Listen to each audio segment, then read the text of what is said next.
promoção à saúde e qualidade de vida. Pensando nisso, a Unimed Catanduva tem um programa dentro do seu serviço de medicina preventiva com grupos de peso saudável. Tem várias outras atividades, mas hoje a gente veio conferir e conhecer o que é o peso saudável, que é para adolescente, é para criança, é para o adulto e é para o idoso também. Como funciona? Quem vai contar para a gente é a Virgínia, que é a coordenadora de todo esse trabalho aqui, né, Virgínia? Esse grupo Peso Saudável mostra que é um trabalho importante e que a gente sabe, não é simples assim perder peso, mas é importante ter esse tipo de estímulo, Virgínia. Sim, é muito importante a participação.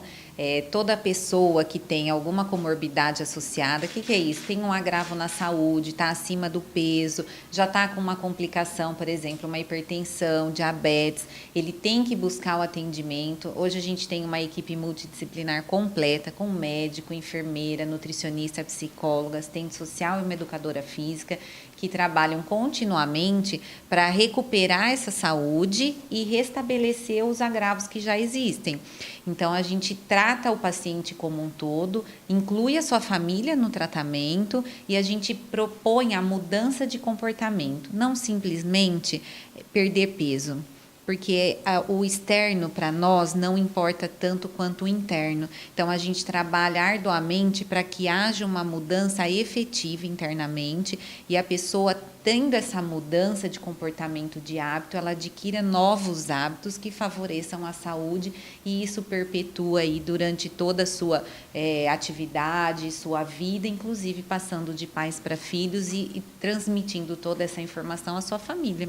O peso saudável, ele tem um período de início e fim? Sim, todos os grupos. A gente tem um período de 3 meses dentro do programa com essa equipe multidisciplinar e a gente tem um acompanhamento paralelo individual, que pode se estender até 1 ano ou, nos casos mais graves, a gente continua o monitoramento, 2 anos, a gente não perde o paciente mais. Conforme ele vai adquirindo uma certa confiança, uma condição de se cuidar sozinho, os retornos são espaçados e a equipe vai dando alta e o médico vai conversando a cada 6 meses, 8 meses, 1 ano, até que ele consiga caminhar sozinho, sem a ajuda da equipe. Bom, o primeiro passo aqui, então, é passar pelo atendimento do médico. Isso, entra em contato, pode ser por telefone ou de forma presencial, a gente faz o agendamento do médico, a partir da consulta ele vai direcionar para a equipe multi, todos os pacientes passam pela consulta com o nutricionista e depois com a psicóloga.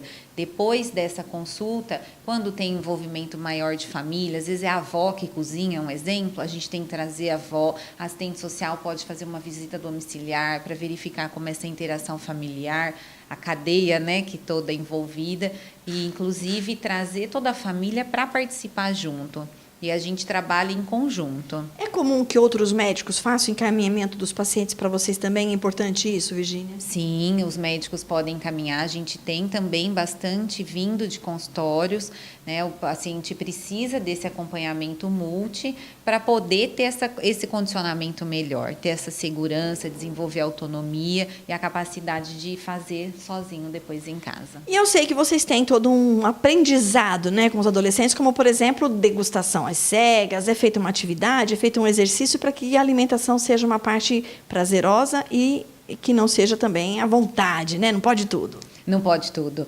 A gente trabalha a degustação para que eles, com os olhos fechados, eles consigam experimentar sem ter a rejeição pela visualização do alimento.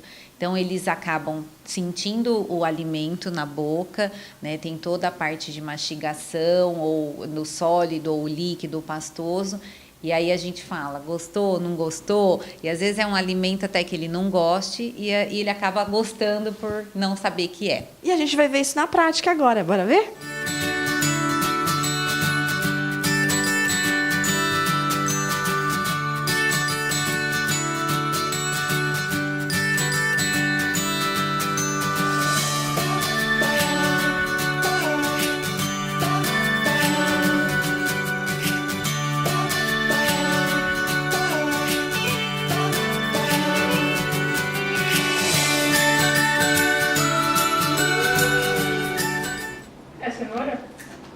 Yes! Luísa, você concorda? É? Ela falou, parecendo um coelhinho. Né? É sólido também. Trabalhar a mastigação, né, Lê? E Luísa? Parece melão, mas não é melão. Come mais. Quem sabe se acerta. A gente vai chutar pepino, mas não é pepino. Eu acho que é pepino, sim. E você gosta de pepino, Luísa? Não.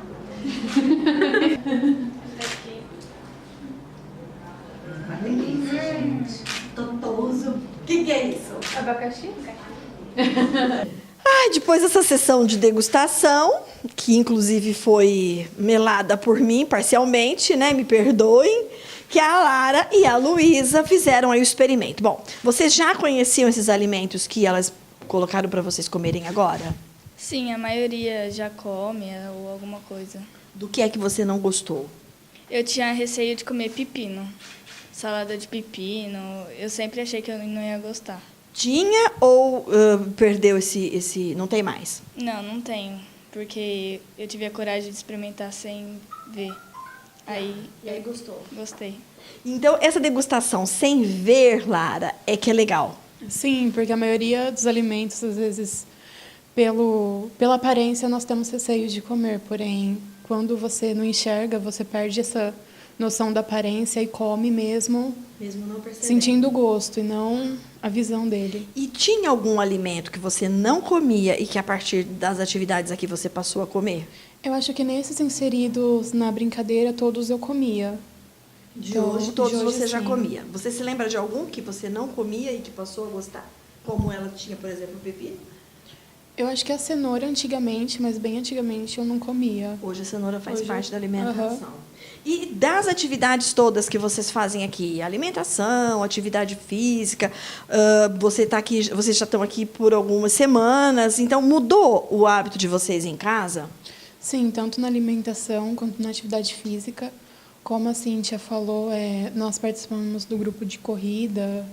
Então, isso eu acho que é importante, que fez com que nós levássemos a prática de exercício físico não somente nesse projeto, mas sim para a vida.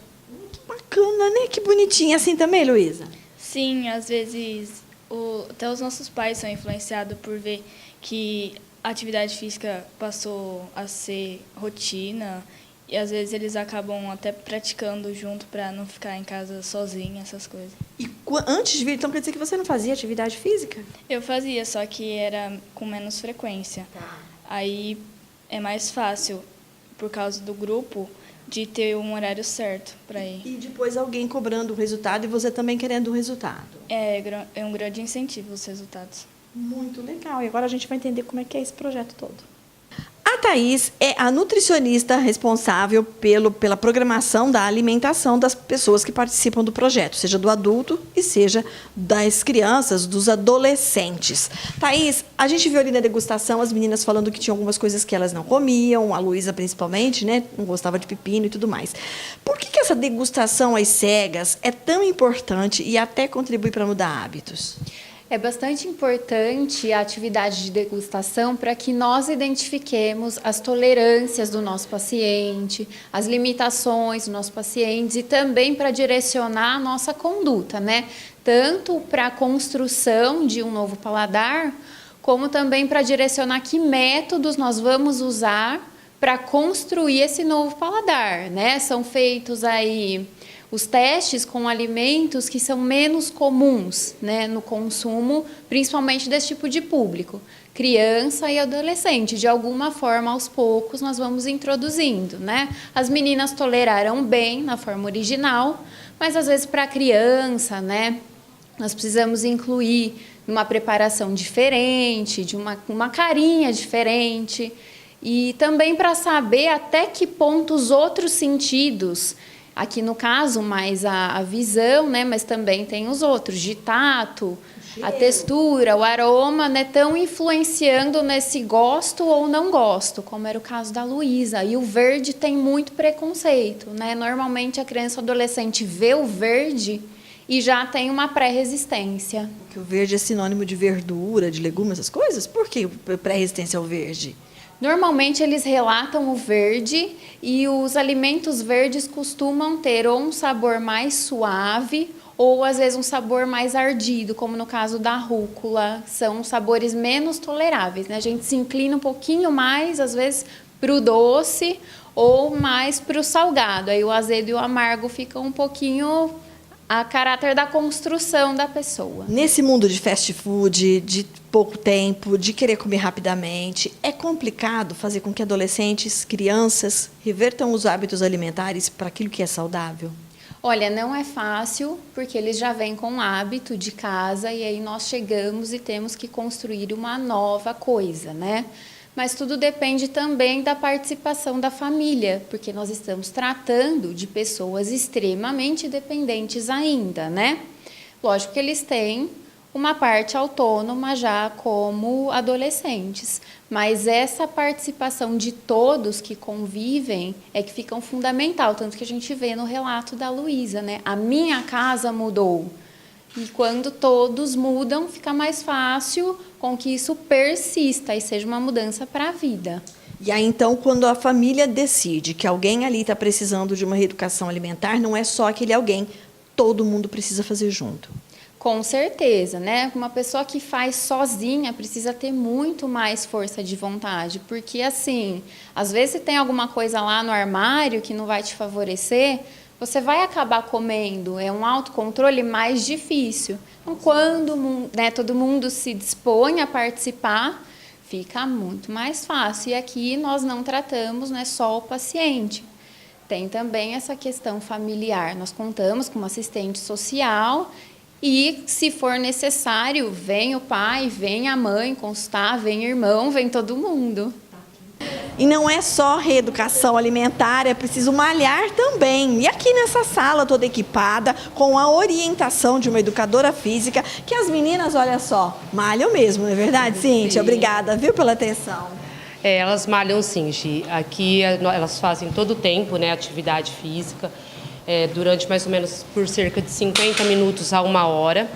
Todas as terças e quintas. Então, o foco é realmente tentar inserir na vida delas a atividade física, a importância de ter um treinamento regular, né? Principalmente nessa faixa etária delas, que entre a ansiedade, né, vestibular, Enem, esses dias mesmo elas estavam prestando, né? Então, os hormônios ficam à flor da pele, né? Porque a ansiedade aumenta muito e isso faz com que elas acabam controlando isso através da atividade física, sem contar o controle do peso, né? Ajuda muito a autoestima delas nessa fase da vida. Agora, Cíntia, a gente falou da reeducação alimentar e tem que regrar. A atividade física elas fazem aqui às terças e quintas. Sim.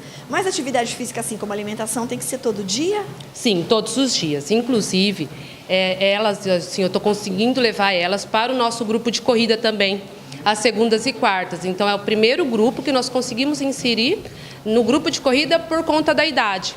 Então, elas conseguem já ter pelo menos 4 vezes na semana, elas já estão habituadas à atividade física. É claro que não é o ideal, né? Precisaria fazer um pouquinho mais. Mas, pelo menos, esses dias nós já estamos conseguindo. Nós temos aqui um grupo que são um pouquinho mais velhos, vamos chamar assim, né? Já são adolescentes. Mas eu sei que nesse grupo também tem os pititicos. Para eles, a medida de exercício é qual? Na verdade, Gi, nós criamos um novo formato de exercícios para esses menores. Então, nós introduzimos os pais juntos, as atividades, elas são feitas com os pais. Por quê? Porque não adianta, os pequenos é um pouco mais difícil na questão alimentar e na questão da atividade física. Por quê? Para eles tem que ser o exemplo. E pai e mãe tem que entrar junto. Tem que fazer junto. Porque aí eles vendo os pais fazerem, eles acabam se habituando juntos. Então, as atividades, elas são todas feitas em duplas. Pai, mãe, avó e criança. Então, é tentar inserir o programa dentro das famílias, dentro da casa. E levar para a vida toda, todo mundo junto. Isso, com certeza. Meninas assim tão aplicadas, já dá até para dar alta, Virgínia, depois desse aprendizado de alimento e também da atividade física.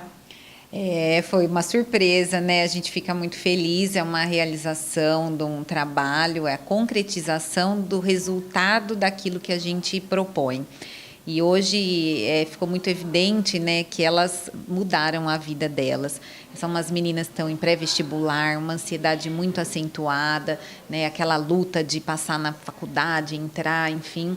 E elas conseguiram se manter, adquiriram novos hábitos, experimentaram novos alimentos e inseriram isso no contexto cotidiano e familiar delas. Então, isso que é o resultado que a gente pretende, que é a mudança efetiva de comportamento dentro da família e fazer toda uma melhoria. E isso é muito importante para nós. Eu vou começar também. Obrigada, Vivi.